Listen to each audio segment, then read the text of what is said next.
ગરીબ બાળકની વેદના. માણસના વિકાસમાં શિક્ષણ મહત્વનો ભાગ ભજવે છે.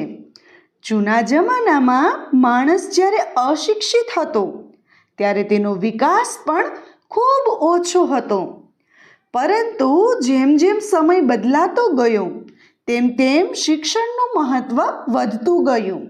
છતાં પ્રાથમિક કક્ષાએ હજુ બાળકને જે શિક્ષણ મળવું જોઈએ અથવા તો તેની અંદર પડેલી શક્તિઓનો વિકાસ જે શિક્ષણ દ્વારા થવો જોઈએ તે હજુ બરાબર થયો નથી. આ બાબતે બાળકો આપણને મોટેરાઓને કંઈક કહે છે.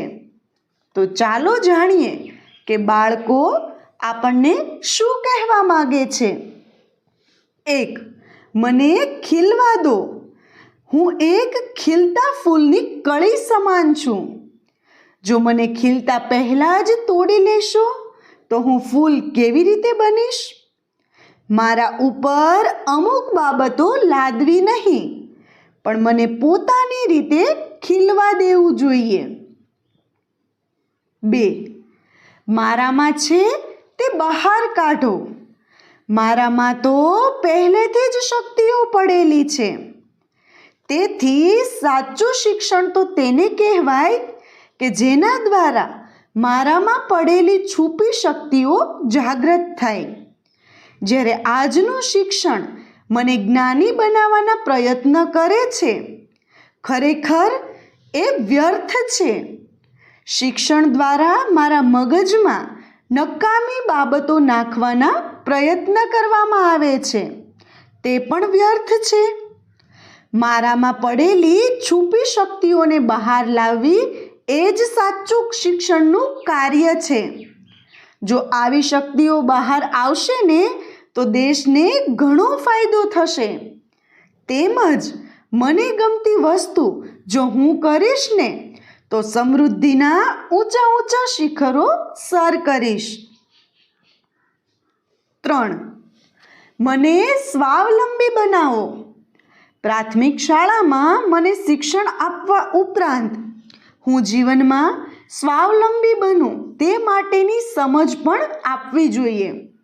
કારણ કે શિક્ષણ એ માત્ર રોજગારી મેળવવા માટે લેવું જોઈએ એવું નથી.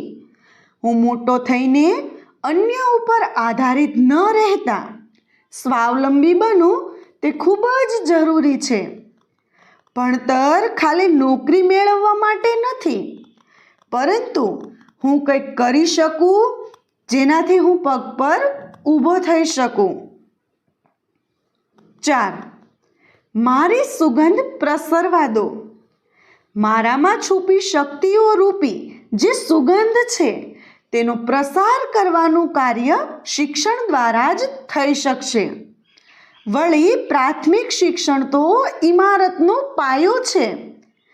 તેથી પાયામાંથી મારી દરેક શક્તિને બહાર લાવીને તેનો પ્રસાર કરવાનું કાર્ય પ્રાથમિક શિક્ષણ દ્વારા જ કરવાનું છે. હું કંઈ પણ કરું, મને રોક્યા કે ધમકાવ્યા વગર કંઈક કરવા દો જેથી હું મારા ટેલેન્ટને બહાર કાઢી શકું. મને બસ આગળ ને આગળ વધવા દો. રોકટોક કરીને મને પાછળ ના ખેંચો અને મારો આત્મવિશ્વાસ ના તોડો. 5. હું ગરીબ છું પણ ઠોઠ નથી. બધા જ અમીર બાળકો હોશિયાર નથી હોતા, તેમજ બધા જ ગરીબ બાળકો ઠોઠ પણ નથી હોતા. આ ગરીબ બાળકની વેદના છે કે હું ગરીબ છું પણ ઠોઠ નથી. હું એકલવ્ય છું પણ દુર્યોધન નથી. 6. હું જમીન પરનો તારો છું. મારામાં ખાસ પ્રકારની કોઈ કળા, કુશળતા કે હોશિયારી છુપાયેલી છે. એટલે જ તમને એટલે કે સમાજને કહું છું કે તમે મને બળજબરીથી તમારી ઈચ્છા મુજબ બનાવવાનો પ્રયત્ન ન કરો, પણ મારામાં જે આવડત છે તેને ઓળખવાનો પ્રયત્ન કરશો તો હું જમીન પરનો જ તારો છું.